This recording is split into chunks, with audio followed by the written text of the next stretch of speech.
massacre here in Buffalo could have continued. Another shooting massacre at a supermarket in Buffalo. 18-year-old man dressed in tactical gear and protective armor opened fire, pushing the racist idea that white people are under threat of extinction.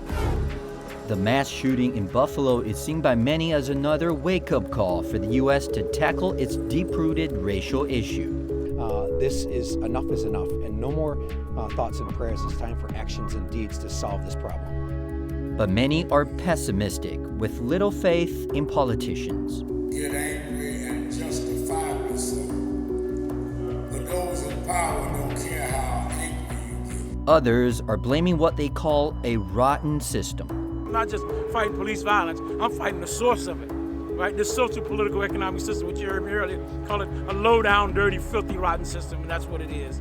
Analysts have also blamed national leadership for inflaming the racial hatred. Our former president, who gave a voice, gave a platform for this hatred and this being open with racism. His contribution was elevating the discourse of hate speech and racism to the point where the people who always had it before he got here now felt legitimized in expressing it publicly. And unfortunately, that still persists among current members of Congress. In terms of race, we can't kind of decouple that from the history of this nation. So President Biden actually recently said that hate is a stain on the soul of America. Arguably, though, historically, we can argue that it's not a stain because the stain would have come out by now. And that's a big thing. And so we really have to reconcile with what happens in the United States if hate is a part of our fabric. It's a part of our being that we're never actually going to completely dismiss.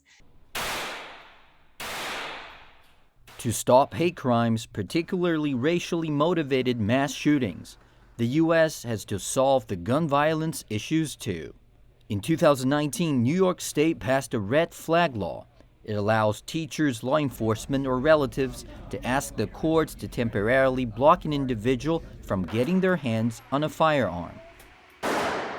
But critics say the red flag laws are ineffective and infringe on the right to bear arms. It's gun confiscation without any reason to have that yet, because the person usually did not commit a crime yet. It is, people just reporting the person and saying that they are a danger to themselves or others.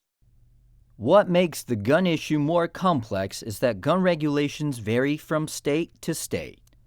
Activists also point out the need to tackle the U.S. gun industry.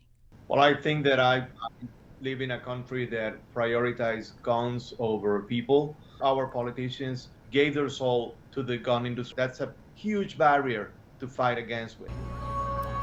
It seems there is a widening racial, economic, social, and political divide in the U.S. today.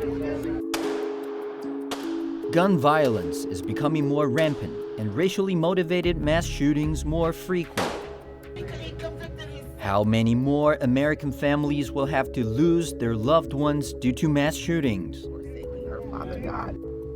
How many more tragedies like the one in Buffalo will America have to endure?